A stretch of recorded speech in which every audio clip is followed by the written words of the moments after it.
It's something of a cliche to say this, but we live in a knowledge economy.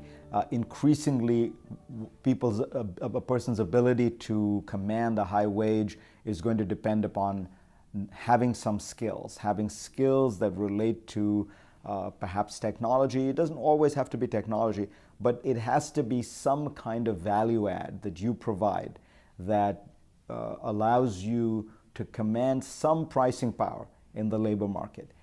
How you do that is going to vary from industry to industry. In some cases, it'll be doing things that computers do well, a data analyst, for example. In some cases, it'll be doing things that computers can't do, human touch professions, nursing, and things like that.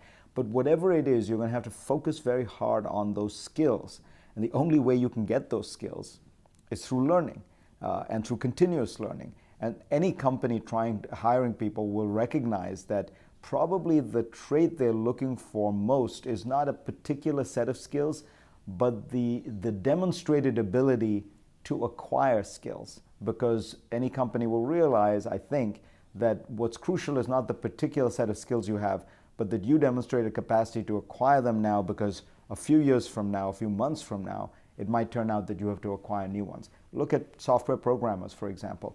Any software programmer knows that within 2 or 3 years, almost everything they're doing right now will be obsolete, and they will have to learn a whole new language, as it were, depending on whether you're talking about mobile, whether you're talking about apps, whether you're talking about traditional computers, and of course, depending on the particular configuration of hardware and software you're using. So all that keeps changing in many, many worlds, and I think that because of the information revolution, it's going to happen even more so in worlds that we don't usually think of changing.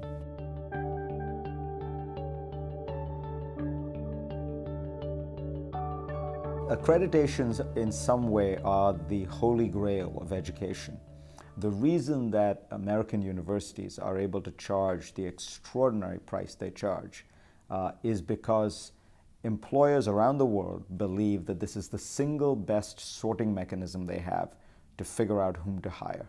So that if you have a undergraduate degree from Harvard or University of Pennsylvania's Wharton School, a bank, particularly if it's majoring in economics, a bank is going to think of the 20,000 applications we get for our entry 300 positions.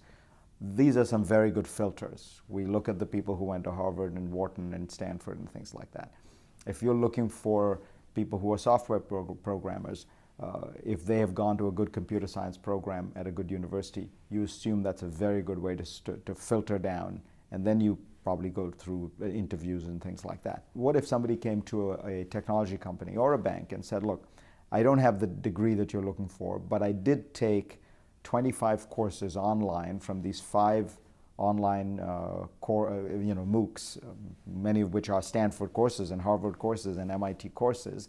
And here's how I did, and here is a piece of paper pieces of paper that demonstrate that I finished those courses, the grades I got on them, etc.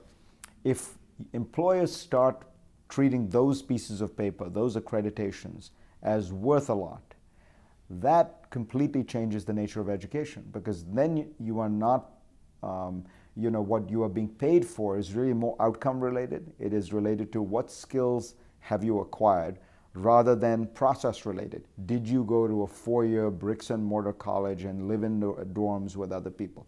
Some people may still value that latter one, and by the way, it may still be worthwhile for some people to pay that because of the network effect, because of the people you meet at a Harvard or a Yale. But you could imagine that would not be true at universities 1 tier down or certainly 2 tiers down.